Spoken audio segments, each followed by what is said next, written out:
Bismillahirrahmanirrahim. Assalamualaikum warahmatullahi wabarakatuh.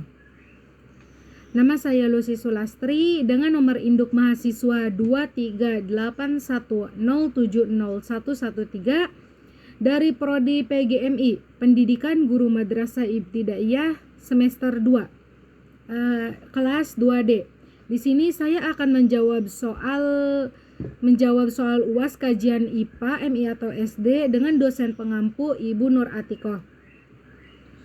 Untuk soal yang pertama yaitu teori manakah yang lebih rasional? Apakah teori abiogenesis atau teori biogenesis? Menurut saya teori biogenesis lah yang lebih rasional daripada teori abiogenesis, karena teori biogenesis didukung oleh bukti ilmiah yang lebih kuat bahwa biogenesis menyatakan kehidupan itu berasal dari organisme yang sudah ada sebelumnya, sedangkan abiogenesis menyatakan bahwa kehidupan dapat timbul dari bahan non-hidup.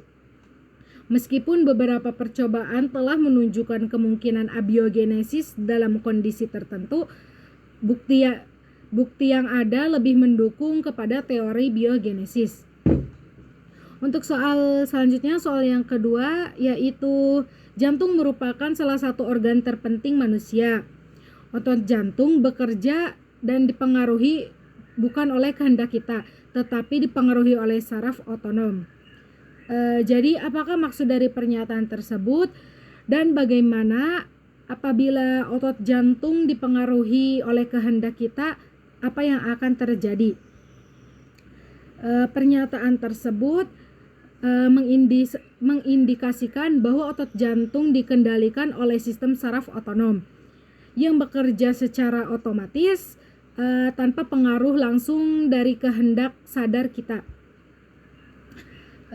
Ini berarti bahwa denyut jantung, kontraksi dan relaksasi otot dan relaksasi otot jantung terjadi tanpa disadari dan tidak bisa kita kontrol secara langsung.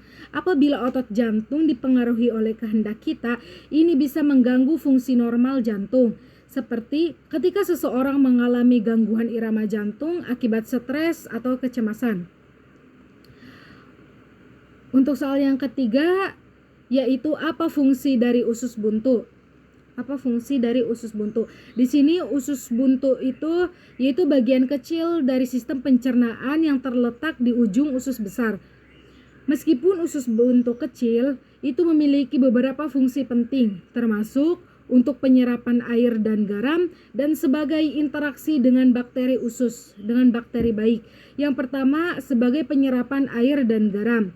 Meskipun usus buntu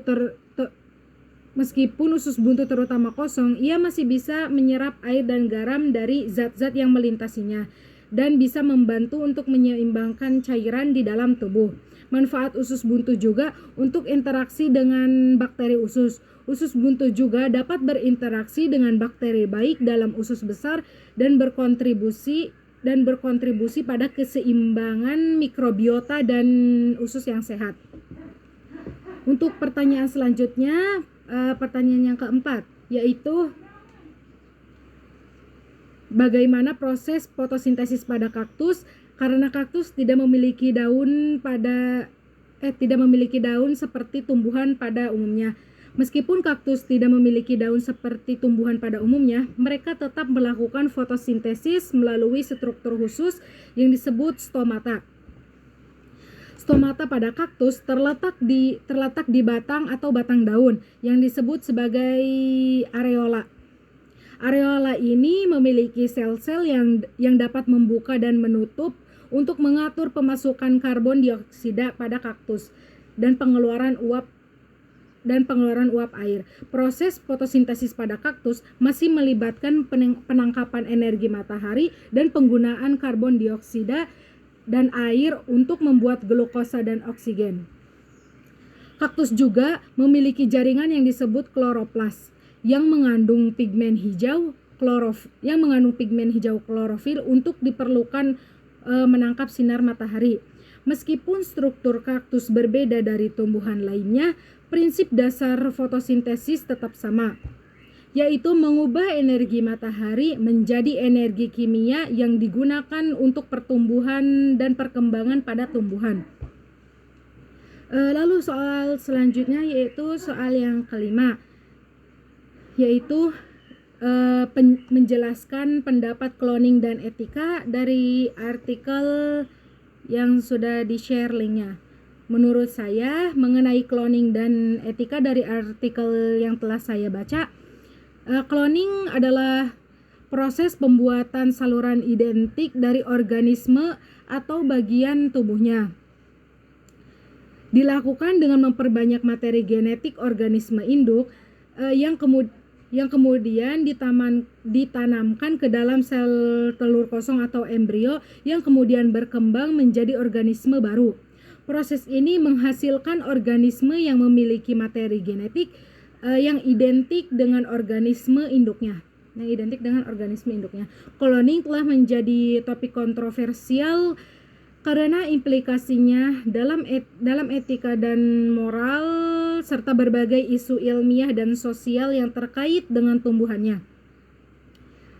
Sedangkan etika menurut saya adalah studi tentang prinsip-prinsip moral yang mengatur perilaku manusia dan evaluasi atas kebaikan atau keburukan dari tindakan-tindakan tersebut, melibatkan pemahaman tentang apa yang benar dan salah serta bagaimana manusia seharusnya bertindak dalam berbagai situasi.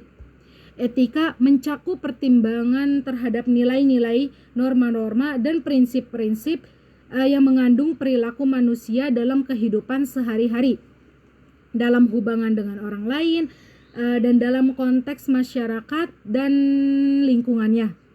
Untuk selanjutnya soal yang keenam, yaitu mengapa satuan-satuan seperti jengkal, hasta, jempol, lengan, kaki, depa, dan lain sebagainya, kenapa dikatakan sebagai satuan yang tidak baku? Dan apa akibatnya jika dipergunakan? Satuan seperti jengkal, hasta, depa, dan sejenisnya disebut tidak baku karena tidak secara konsisten diukur atau diakui secara luas oleh seluruh dunia. Mereka seringkali berasal dari tradisi atau budaya tertentu dan tentu dapat memiliki nilai yang bervariasi tergantung pada tempat dan waktu. Penggunaannya dapat menimbulkan kebingungan atau ketidakpastian ketika berkomunikasi dengan orang dari latar belakang budaya atau lingkungan yang berbeda.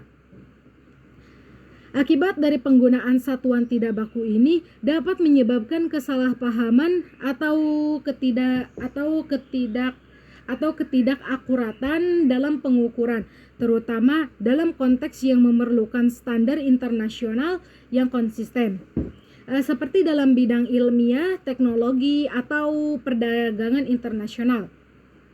Oleh karena itu, dalam konteks global lebih disarankan untuk menggunakan satuan baku yang telah diakui secara internasional, seperti meter, kilogram, atau lainnya, untuk memastikan konsistensi dan penjelasan pengukuran dan komunikasi.